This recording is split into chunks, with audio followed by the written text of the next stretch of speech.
नमस्कार दोस्तों, मैं दीपक आर्य और आप सभी देख रहे हैं दीपक संस्कृत सारथी यूट्यूब चैनल। आज हम बात करेंगे लद्दाख में जो कुछ बीता है। सोनम वांगचुक जो कि हालिया प्रदर्शन और हिंसा के बाद गिरफ्तार कर दिए गए हैं। पूरा मामला क्या है और कौन क्या कह रहा है और मैं क्या सोचता हूँ, इस वीडियो में पूरा देखें, क्योंकि ये सिर्फ एक लोकल इशू नहीं है बल्कि लोकतंत्र, सुरक्षा और अभिव्यक्ति के बीच का टकराव है। सबसे पहले मैं आप सभी को बता दूं कि जो लद्दाख है उसे 2019 में जम्मू कश्मीर से अलग होकर एक केंद्र शासित प्रदेश बना दिया गया था। उस फैसले के बाद वहां के स्थानीय नेतृत्व और लोगों की कई मांगे बनी, जैसे कि प्रमुख रूप से राज्याभिमुखी दर्जा यानी कि स्टेटहुड, और कुछ समूह की मांग थी उन्हें संविधान की 6ठी अनुसूची जैसे विशेष सुरक्षा मिले ताकि स्थानीय जमीन, संसाधन और स्वशासन की रक्षा हो सके। इन मांगों के कारण पिछले कुछ सालों में कई बार रैलियां, धरने और आंदोलन की खबरें सामने आई। सबसे पहले हम बात कर लें तो सोनम वांगचुक जो कि लद्दाख के जाने माने पर्यावरण तथा समाज आंदोलन करता है, इन्होंने कुछ सप्ताहों तक हंगर स्ट्राइक चलाई और उनकी मांगे थी कि राज्याभिमुखी दर्जा और 6ठी अनुसूची जैसे संवैधानिक सुरक्षा। उसके बाद हम अगर आगे बात करते हैं तो 24 सितंबर 2025 को लेह में एक बड़े प्रदर्शन के दौरान हिंसा भड़क उठी और रिपोर्ट के अनुसार कम से कम 4 लोग मरे और कई लोग घायल हुए।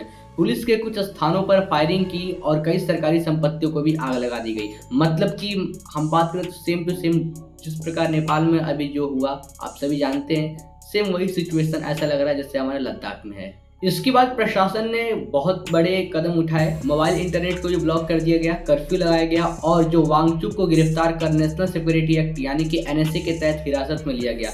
उन्हें लद्दाख से बाहर जोधपुर सेंट्रल जेल भेज दिया गया है। पुलिस ने कहा कि कुछ विदेशी कनेक्शनों की जांच चल रही है, खासकर पाकिस्तान से संबंध और विदेशी फंडिंग के दावे की ये तफ्तीश की जा रही है। और एक ऐसे पाक पर्सन ऑफ इंटरेस्ट की भी गिरफ्तारी हुई जिसकी रिपोर्ट हुई है, जिसे वांगचुक से संबंध बताया जा रहा है।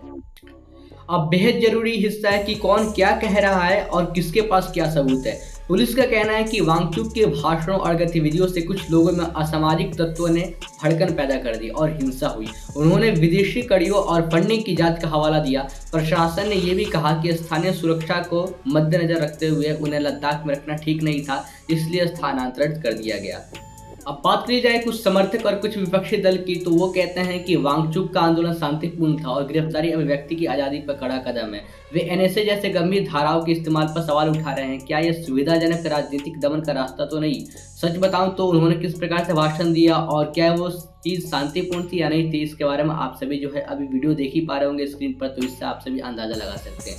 कुछ मीडिया और रिपोर्टिंग पर कुछ ध्यान देने योग्य बातें। अलग अलग मीडिया हाउसों की कवरेज में अंतर है। कुछ ने सरकारी दावे को हेडलाइन बनाया और कुछ ने नागरिक स्तर पर जाकर, मतलब कि उन्होंने ग्राउंड लेवल पर जाकर ज़्यादा फोकस किया है। इसलिए हमें दोनों तरह का सबूत देखना जरूरी है और फ़ोन रिकॉर्ड, फंडिंग कागजात और जो भी वीडियोज़ हैं उन्हें हमें परखना होगा।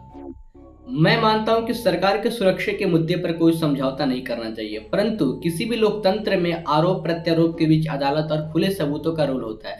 फिलहाल जिस तरह से गिरफ्तारी और स्थानांतरण हुआ है उससे लोगों में शंका पैदा होना स्वाभाविक है। हमें दोनों सुरक्षा और नागरिक का अधिकार का संतुलन चाहिए।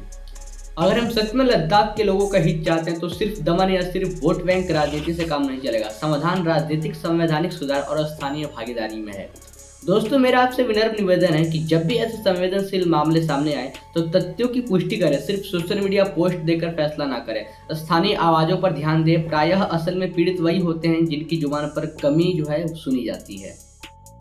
तो मित्रों, बस आज के लिए इतना ही। मिलते हैं अगले वीडियो में। तब तक के लिए आप सभी वीडियो को एक लाइक कर दीजिएगा, साथ ही साथ चैनल को सब्सक्राइब कर दीजिएगा और आप सभी इस पूरे घटना के बारे में क्या सोचते हैं हमें कमेंट में जरूर बताइएगा।